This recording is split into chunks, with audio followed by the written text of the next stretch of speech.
My fellow Americans, I want to speak to you tonight about the troubling events of the past week.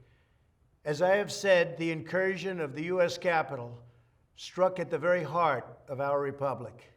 It angered and appalled millions of Americans across the political spectrum. I want to be very clear. I unequivocally condemn the violence that we saw last week.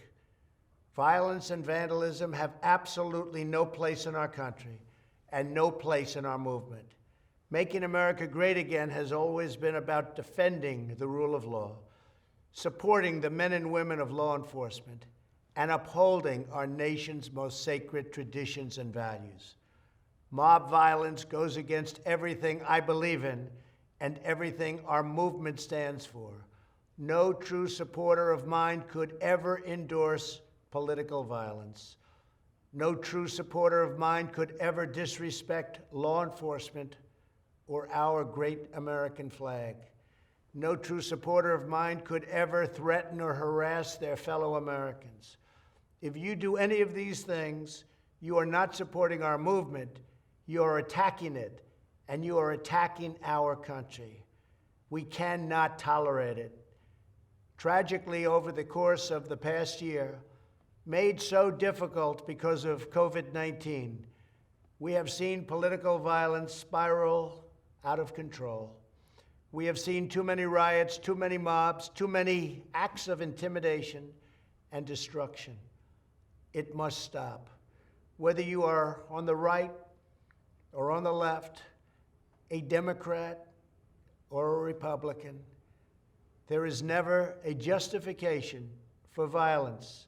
No excuses, no exceptions. America is a nation of laws.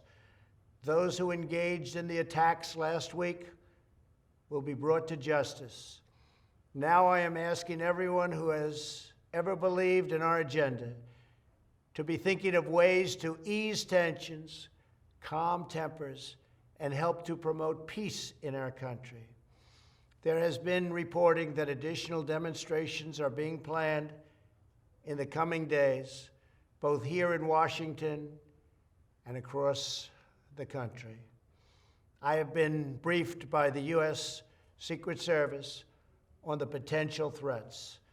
Every American deserves to have their voice heard in a respectful and peaceful way.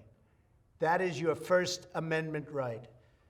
But I cannot emphasize that there must be no violence, no law-breaking, and no vandalism of any kind. Everyone must follow our laws and obey the instructions of law enforcement. I have directed federal agencies to use all necessary resources to maintain order. In Washington, D.C., we are bringing in thousands of National Guard members to secure the city and ensure that a transition can occur safely and without incident. Like all of you, I was shocked and deeply saddened by the calamity at the Capitol last week. I want to thank the hundreds of millions of incredible American citizens who have responded to this moment with calm, moderation, and grace. We will get through this challenge just like we always do. I also want to say a few words about the unprecedented assault on free speech we have seen in recent days. These are tense and difficult times. The efforts to censor, cancel, and blacklist our fellow citizens are wrong, and they are dangerous. What is needed now is for us to listen to one another, not to silence one another. All of us can choose by our actions to rise above the rancor and find common ground and shared purpose.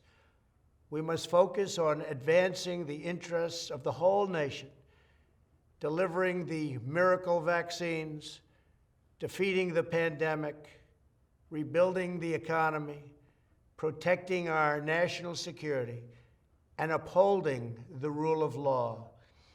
Today, I am calling on all Americans to overcome the passions of the moment and join together as one American people.